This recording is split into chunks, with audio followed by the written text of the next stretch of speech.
Cousin వచ్చేసి వాడు రియల్‌గానే చాలా చాలా good person. Very kind person. ఇంతవరకు ఇప్పటికి కూడా ఏ గొడవలకెళ్ళడు, దేనికెళ్ళడు. రెస్పాన్సిబుల్‌గా ఫీల్ అవుతాడు. వాడి పనేదో వాడు చూసుకుంటే అంతా బానే ఉంది.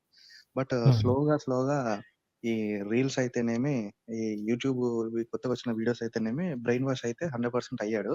ఇంకా నాకు కంటిన్యూస్‌గా ఇన్‌స్టాగ్రామ్‌లో అవే రీల్స్ షేర్ చేస్తూ ఉన్నాడు. నాకు అర్థమైంది. ఎక్కడ రియాక్ట్ అవ్వట్లేదు. లాస్ట్ టైమ్ మనం ఫస్ట్ టైమ్ కలిసినప్పుడు నేను కొద్దిగా చెప్పాను నా గురించి సేమ్ అలానే. బట్ ఇది ఒకటి షేర్ చేశాను. అంటే ఇంకా చూసి విరక్తొచ్చేసి ఎలా అంటే ఇండియాకున్న మోస్ట్ డేంజరస్ థ్రెట్ ఏంటో తెలుసా అని చెప్పేసి క్వెషన్ చేసి అది పేజ్ వెతికి misinformation and disinformation given by this world economics forum ఒకటి రీసెర్చ్ చేసి సర్వే చేసి చెప్పింది కదా! సో, అది ఇచ్చాను. సో, నిజమేదో, అబద్ధమేదో కూడా తెలుసుకోలేని స్థితిలో ఉన్నారు. వాడికెళ్ళి నువ్వు ఫ్యాక్ట్స్ చెప్పినా కూడా ఇట్లుంటది. దేన్నైనా గాని ఫ్యాక్ట్ చెక్ చేయాలని.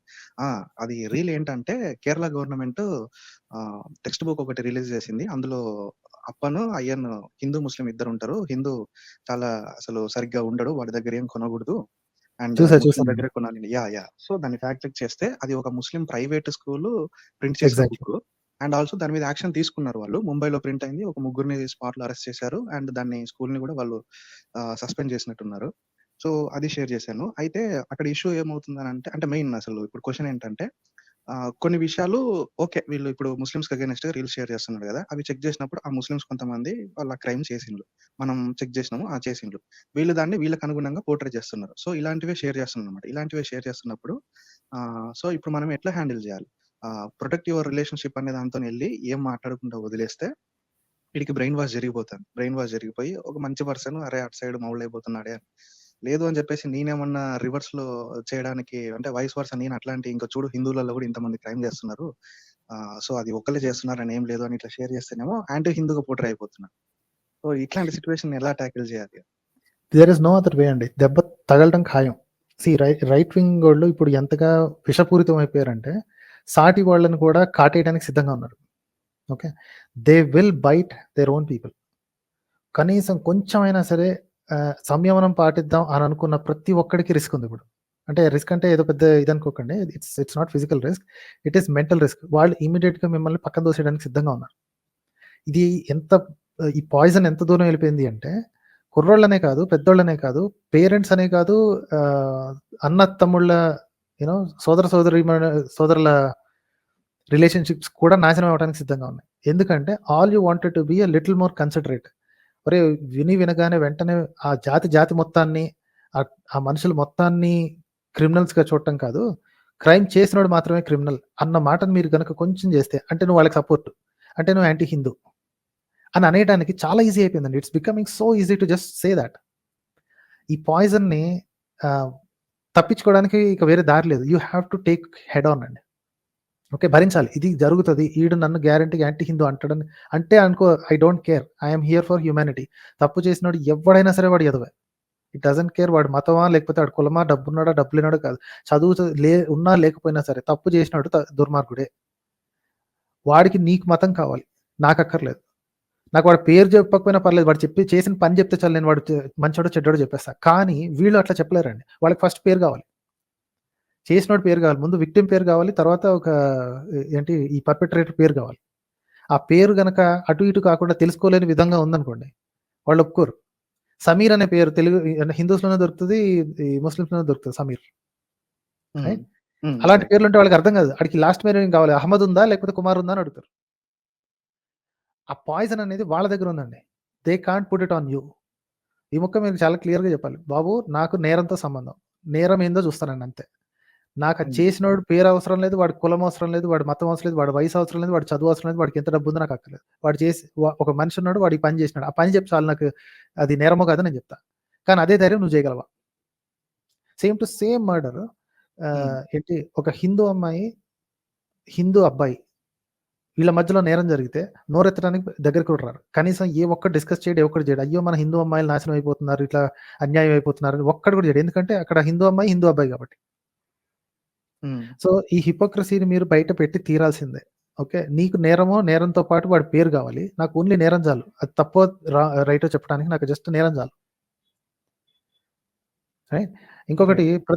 ఇంకొకటి 10 ఏళ్ల క్రితం కూడా ఇలాంటి నేరాలన్నీ జరిగాయి. ఏం కొత్తగా ఈరోజు స్టార్ట్ అయింది ఏం కాదు. ఇంకొకటి ఆలోచించండి. ఏ తలక మాసినోడైనా సరే హ్మ్. ఒక మైనారిటీ పొజిషన్‌లో ఉండి మనకి ఎక్కువ పగులుతది అని తెలిసి మరి నేరాలు చేస్తాడా? రిపోర్టింగ్ ఎక్కువ జరుగుతుందా? ఇప్పుడు రిపోర్టింగ్ మన ఉత్తర జరగాలి. రిపోర్టింగ్ ఎక్కువ జరుగుతుంది. పాయింట్ ఏంటంటే ఎక్కువ సార్లు ఒక పర్టిక్యులర్ కమ్యూనిటీ వాళ్ళు చేసిన నేరాన్ని 10 సార్లు చూపిస్తున్నారు. ఆ లోకల్ పోలీస్ స్టేషన్‌కెళ్లి మాట్లాడొచ్చండి. మీకు గనక ఎవరైనా పోలీసుల వాళ్ళు గనక తెలిసుంటే ఈ మంత్‌లో లేదా ఈ హ్మ్. క్వార్టర్‌లో లేదా ఈ 1 ఇయర్‌లో హ్మ్. క్రైమ్స్ లిస్ట్ అంటే తెలిసినోళ్ళైతేనే చెప్తారండి. ఇట్స్ నాట్ హ్మ్. వెరీ హ్మ్. Publicly available data. హ్మ్. జస్ట్ అడిగి చూడండి. ఎన్ని అంటే ఆ నేరాల్లో కూడా గ్రేడింగ్ ఉంటుంది కదా! జస్ట్ చిన్న దొమ్మి కేసు లేకపోతే జస్ట్ అదేంటి తిట్టుకునే, కొట్టుకునే కేసులు కాకుండా యాహ్! గినోనా క్రైమ్స్ అంటారు చూసారా? హ్మ్. హ్మ్. అంటే రేప్ అటెంప్ట్స్ కానీ, లేకపోతే రేప్స్ కానీ, లేకపోతే మర్డర్స్ కానీ, అటెంప్ట్ మర్డర్స్ కానీ, దొమ్మీలు గాని, కత్తితో దాడులు గాని, ఇలాంటివి ఎవరెవరు చేస్తున్నారనే లిస్ట్ రాసుకుంటే what do you think you'll find? కిస్‌కి భాగీదారీ, ఉతనీ భాగీదారీ ఉంటుంది. ఓకే. 80% నేరాలు లేదా కొంచెం అటు ఇటు ఈ ఈ ముస్లింలకి ఎలాగో కొంచెం పిచ్చ, వెర్రి అనేది ఎక్కువ ఉంటుంది కాబట్టి హ్మ్. ఒక 40% ఏసుకోండి. కానీ 60% హిందువుల నేరాలే ఉంటాయండి. అదే చెప్పినన్నా నేను.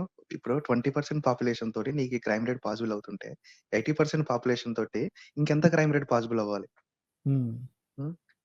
అదే. పెరుగుతారు వాళ్ళ జనాభా అనంటే, ఫర్టిలిటీ రేట్ వాళ్ళకెంతుంది? మనకెంతుంది? పోనీ ఆ రకంగా చూసుకో. వాళ్ళే పెరిగిపోతారు మొత్తం అని ఏం లేదు. పోనీ వాళ్ళ ఇంట్లో 10 మంది పిల్లలున్నారు అనంటే, జస్ట్ మన తాత వాళ్ళందరూ వాళ్ళ ఫ్యామిలీలో ఎంతమందున్నారు? మన తాత వాళ్ళు. మన తాత వాళ్ళు. తండ్రులకొచ్చేసరికి కూడా ఈజీగా 5 మెంబర్స్, 6 మెంబర్స్ ఈజీగున్నారు. మన దగ్గరకొచ్చేసరికి ఇప్పుడు మనం ఇద్దరం ఉంటున్నాం. సరే వాళ్ళ దాంట్లో కొన్నిట్లో ముగ్గురు ఉంటున్నారు. అంతే. ఎగ్జాక్ట్‌లీ.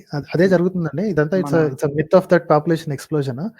నాకేం వాళ్ళ మీద ఎటువంటి ప్రేమ, ఎటువంటి ఇది పార్షియాలిటీ లేదండి. It's a disgusting religion. Islam is a cancer. Okay. కాకపోతే ఇస్లాం ఈస్ ఎ క్యాన్సర్ అన్నప్పుడు ఆ ఇస్లాంకి మొదటి విక్టిమ్ అనేవాడు ముస్లిమే. హ్మ్. మొదటి విక్టిమ్ ముస్లిమే. వాడిని అందులోంచి బయటికి తీసుకొచ్చి మనిషిని తయారు చేయాల్సిన బాధ్యత మనది. ఓకే. మనోళ్ళకి ఈ ఎస్పెషల్లీ ఈ హిందువులకి and I hate to be from that X community. మనోళ్ళకి సిగ్గులేని పనేంటి అంటే మన దగ్గర నుంచి బయటికెళ్ళిపోయిన తర్వాత వాడు మనిషి కూడా కాదండి. They don't even treat them as a human. దారి తప్పినోడేమో కదా! అని జెప్పి కనీసం మనిషి చూపన్నా ఆడి మీద చూడరు. మన దగ్గర హ్మ్. ఉన్నంత సేపు కుల వివక్ష. బయటికి పోంగానే మత వివక్ష. సో, వివక్షలోనే వీళ్ళ మతాన్ని ఎతుక్కుంటున్నారు. And that's a disgusting side of this whole story. Right. And ఇది మీరు వెనక్కి తగ్గాల్సిన పనేం లేదండి. You have to keep attacking. It doesn't matter మీ హిందువులు అని చెప్పుకునే వాళ్ళలో చేసిన నేరాలు చాలానే ఉన్నాయి.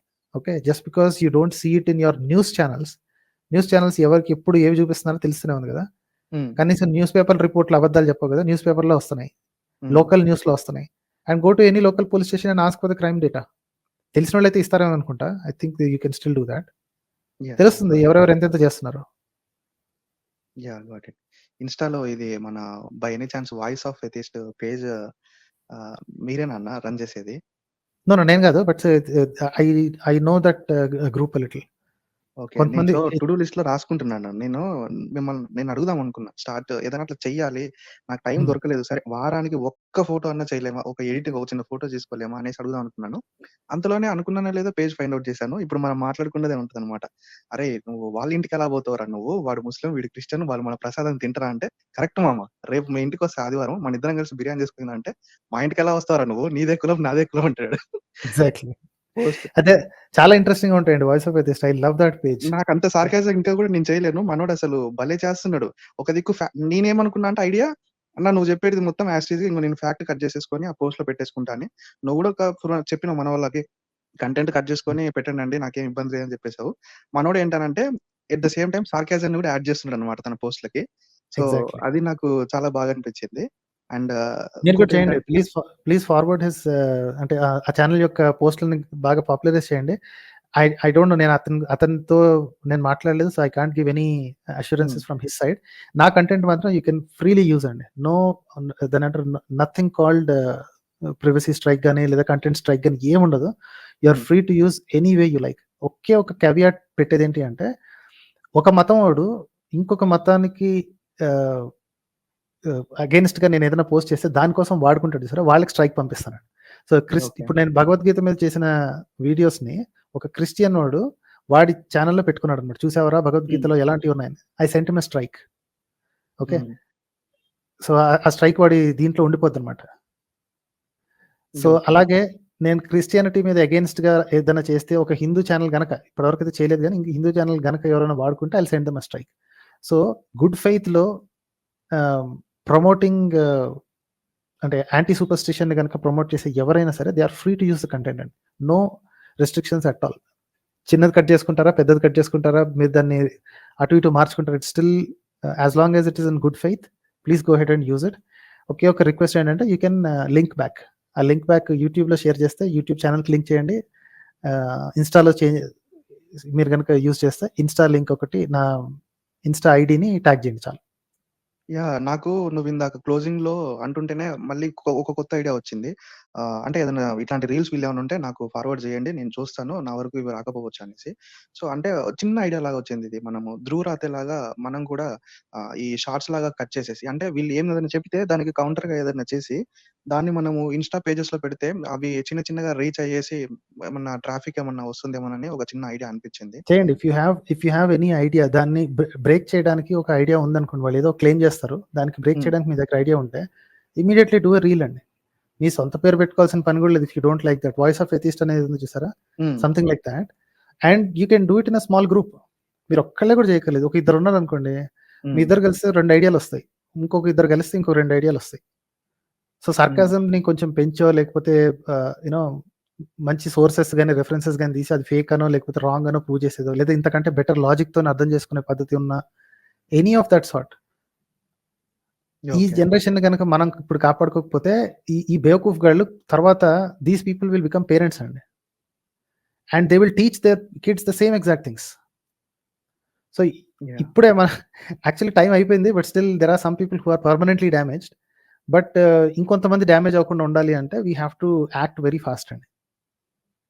యాహ్! వరి ఉండేది నాకన్నా. కానీ వరి అవ్వడం ఏంటనంటే ఇంక తగ్గింది. ఏంటంటే నువ్వు చెప్పిన ఒకే ఒక సొల్యూషన్. ఏం చేయలేము. ఒక 30 సంవత్సరాలు ఆగు. ఈ మన బ్యాచ్ అంతా పోతే గాని ఆ కొత్త వాళ్ళొస్తారు. కొత్త వాళ్ళలో వాళ్ళు ఖచ్చితంగా క్వెషన్ రైజ్ చేస్తారు. ఆ కిడ్స్ 30 ఇయర్స్ తర్వాత వచ్చిన కిడ్స్ క్వెషన్స్ అనేటివి రైజ్ చేస్తారు. సో, చిన్న చిన్నగా చేంజ్ అనేది వస్తుంది అని. లేదు హ్మ్. అనంటే ఒక మాస్ డిస్ట్రక్షన్ జరగాలి. ఈళ్ళకి పాకిస్తానో, శ్రీలంక లెక్కనో మొత్తం పడిపోతే గాని అప్పుడు గాని మళ్ళీ మనము ఓకే. టైమ్, ఎనర్జీ, ఎఫర్ట్స్ అసలు దేని మీద పెట్టాలి మనము అనేది వీళ్ళకి క్లారిటీ వస్తదేమోనని చెప్పేసి